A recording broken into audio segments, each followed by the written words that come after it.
ఒక క్వశ్చన్ అడుగుతా డైరెక్ట్గా చెప్పండి అమ్మా. ఇప్పుడు మన తెలుగు ఇండస్ట్రీలో నెంబర్ 1 హీరో ఎవరమ్మా? అంటే ఇద్దరు ఉన్నారు. ఒకరేమో ప్రభాస్ గారు, ఫ్లాప్ సినిమాతో కూడా 400 కోట్లు కొట్టే దమ్మున్న హీరో. ఇప్పుడు పుష్పతో 2000 కోట్లు కొట్టిన అల్లు అర్జున్ గారు.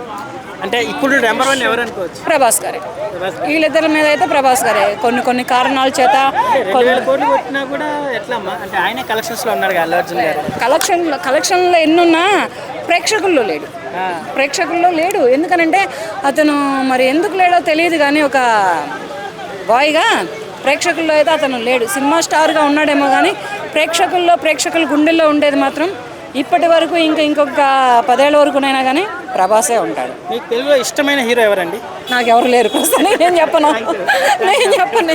కామెడీ హీరో ఇతని పేరు చెబితేనే, అల్లరి నరేష్ అనే పేరు చెబితేనే ఎక్కడ లేని నవ్వు వస్తుంది, ఎక్కడ లేని ఎంజాయ్మెంట్ వస్తుంది. ఈసారి థియేటర్లో కూర్చుంటే భయంగా కూర్చోవాలి. నేను ఎటు నుంచి వచ్చి ఏ దయ్యం వస్తుందో, ఏ దయ్యం ఎవరమ్మడబడిద్దోనని అన్నంత భయంగా కూర్చునేటట్టుగా అంత మంచి హర్రర్ మూవీని నరేష్ గారు యాక్ట్ చేస్తున్నారనమాట.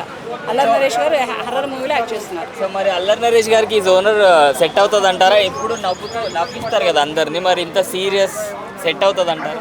ఒకప్పుడు జగపతి బాబు గారు హీరోగా వచ్చారు, ఇప్పుడు విలన్గా సెట్ అవ్వలా.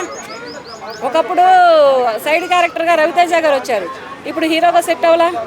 మరి ఒకప్పుడు చిరంజీవి గారు విలన్గా నటించారు, అమ్మాయిల్ని నమ్మించి మోసం చేసి వదిలేసే విలన్గా.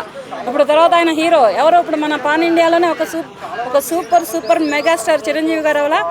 అలాగే ఇతని మూవీస్ కూడా అలాగే వస్తాయి అన్నమాట. చాలా బాగుంది. ట్రీజర్ చూసాను నేను, భయంగా ఉంది.